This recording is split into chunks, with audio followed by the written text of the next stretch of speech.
Iqtisodiyot va pedagogika universitetining yangi o'quv binosida bugun bitiruvchi talaba yoshlarimizni ish bilan bandligini ta'minlash maqsadida bo'lib o'tayotgan katta mehnat yarmarkasi juda ham ko'tarinki ruhda davom etib bormoqda.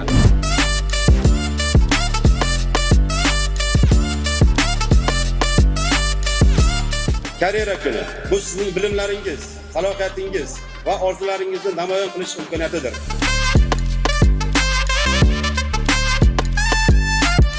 Ushbu mehnat yarmarkasida ko'plab hamkor tashkilot vakillari, korxonalar, undan tashqari esa ta'lim muassasalaridan vakillar tashrif buyurib, bitiruvchilarimiz bilan bevosita suhbatlar uyushtirishmoqda.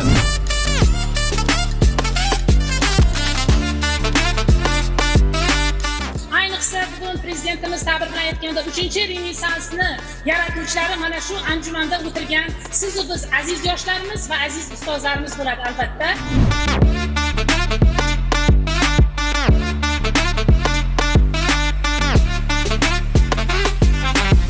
Albatta barcha bitiruvchi yoshlarimizga katta hayot yo'llarida muvaffaqiyat tilaymiz.